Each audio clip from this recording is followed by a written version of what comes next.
Hello and welcome. You're watching NDTV 24/7. I'm Osama Shah. Our top story at this hour, Prime Minister Sheikh Hasina's government has announced a nationwide curfew across Bangladesh and ordered the deployment of military forces to maintain law and order. The government has deployed police and paramilitary forces across the capital to lock down campuses and break up protests. Remember, Indian students, they have been returning from Bangladesh. The Bangladesh Nationalist Party, the main opposition party, has extended support to the agitators and promised to hold these protests. Now, websites of major news outlets in Bangladesh, including the Delhi-NCR and Dhaka Tribune, it remained offline. Some of the government websites also were hacked.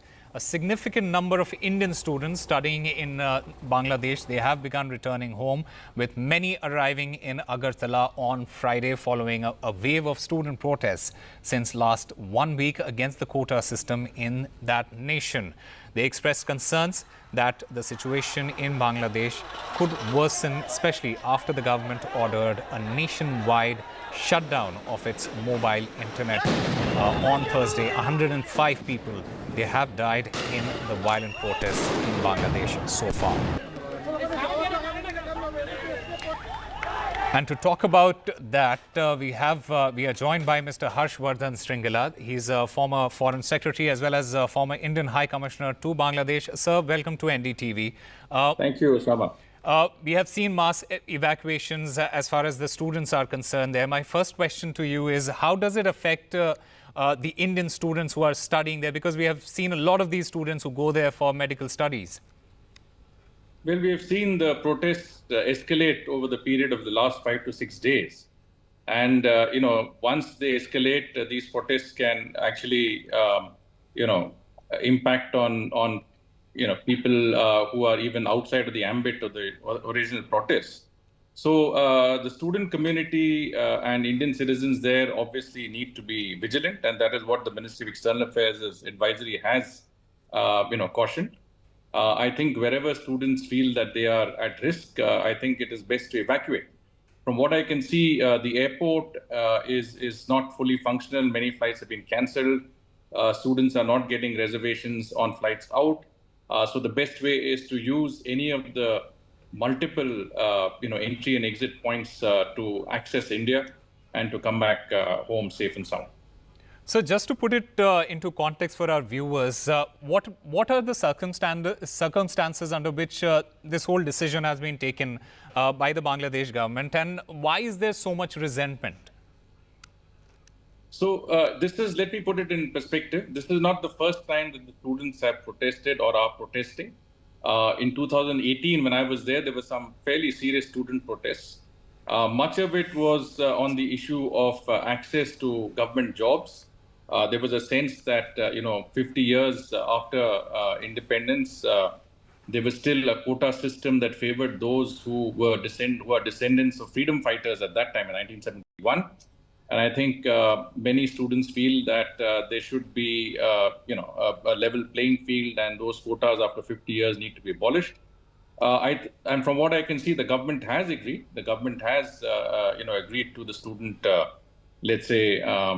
concerns, and they had decided to abolish quotas. But the courts, the Supreme Court had, put a stay on that, and as a result of which, I think these protests have restarted. Now, the latest, of course, is that Prime Minister Sheikh Hasina herself has come out on television, addressed the public, and said that, look, we are very sympathetic. We are with you in the need to do away with these quotas. But the issue is sub judice, and we need the courts to pronounce on this. I also heard that, the courts were going to take a view on this on Sunday, that's tomorrow, and that the government had offered a dialogue to the students and, those who had genuine concerns. But the situation has escalated. The protests have gone beyond the student remit. I have, also observed that, and from various sources within Bangladesh, that others have joined in. Politically, the BNP, the opposition, has brought in a political dimension, anti-government dimension to this. There are reports of the Jamaat Shibir, which is the student wing of the Jamaat-e-Islami, which was a pro-Pakistan, faction, radical faction, have also sort of joined in order to create, take advantage of the situation. fish in troubled waters and create some level of violence and basically put the government under pressure. Right. It's possible that others, other countries, especially those inimical to Bangladesh, our neighbor on the Western Front might also be dabbling in this matter. And certainly, I think the agitation from what it was has escalated into something that is more anti-government in nature. It is escalated into a larger movement involving vested interests, anti-government interests. And I think in all of this, we as a country need to be vigilant because, Bangladesh, we have the largest land border with Bangladesh as with any other country. So that's the general situation as we see it now. So India has had cordial relations with Bangladesh over the years. Will this unrest have any effect on that relationship? Do you think that? Well, we've had excellent relationship with Bangladesh since 2008, when Prime Minister Sheikh Hasina came to office, and since then, I think we have achieved more in the bilateral domain than we have in the last 35 years before that. I think, have also established a very strong people-to-people connect, and I think all that is very, very critical in the way that we need to look at the relationship. There is a security paradigm that we cannot overlook.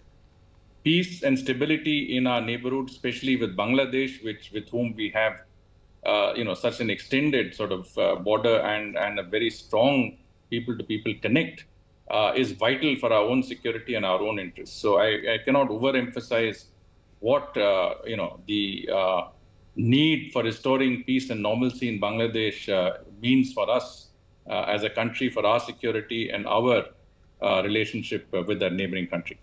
All right, sir, thank you very much for sharing your views on NDTV. It is an absolute pleasure to have you here. That was Mr. Harshvardhan Sringla, the former Foreign Secretary and the former India High Commissioner to Bangladesh there. I'm in fact also joined by my colleague, Mohammad Ghazali.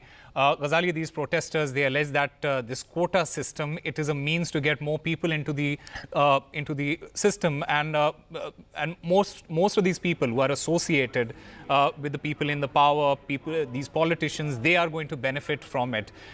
Before I ask you anything else, I just want to get a sense on how does it affect India and how does it affect Bangladesh going forward now?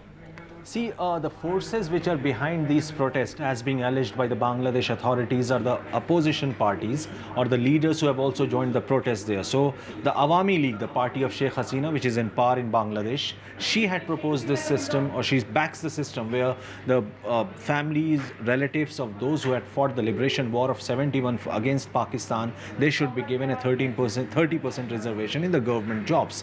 Now, Sheikh Hasina, while addressing the nation, had also used a derogatory term for those who collaborated with Pakistan during the war, called Razakars, and that is what has infuriated many protesters, and they're chanting that we are Razakars, because the ones who are against the quota system say that even after 30-40 years of the war of the liberation war, why are we sort of benefiting those who have no part or who didn't participate in any such war? These are third and fourth generation members of the same family, and they also, the anti-quota group also says that perhaps those who will be benefiting with this quota system are the ones who are supporting Sheikh Hasina's party, Awami League.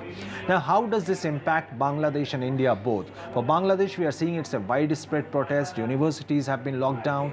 Even those students who want to leave Bangladesh, like some Indian students, are stuck there, and they're also in numbers. They're coming into India. They're returning into India with the coordination with the Indian High Commission there, as well as the Bangladesh or Dhaka authorities. But how does it impact India? Because we know there are anti-India sentiments also prevalent. So Indian agencies as well as officials are keeping a close eye that at no point this entire protest should turn into an anti-India thing as well. So when India has to mediate, or when India has to ensure that its civilians or the citizens have to be moved out from Bangladesh, that entire task becomes very challenging, because they will also have to ensure that in no way it should be seen that perhaps Indian government is assisting the Dhaka authorities or Sheikh Hasina's government.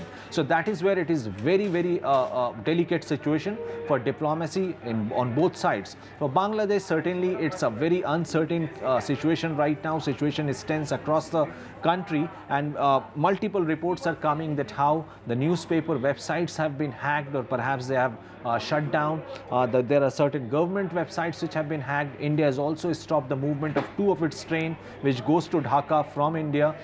So these are the certain latest developments. The agencies in India as well as the High Commission in Dhaka are keeping a close eye on that. More than 500 students have returned from Bangladesh in the last 24 hours. The MEA spokesperson yesterday briefed that how they're coordinating with their counterparts in Dhaka, and there are multiple entry points from Bangladesh wherein the Indian students are returning from Bangladesh.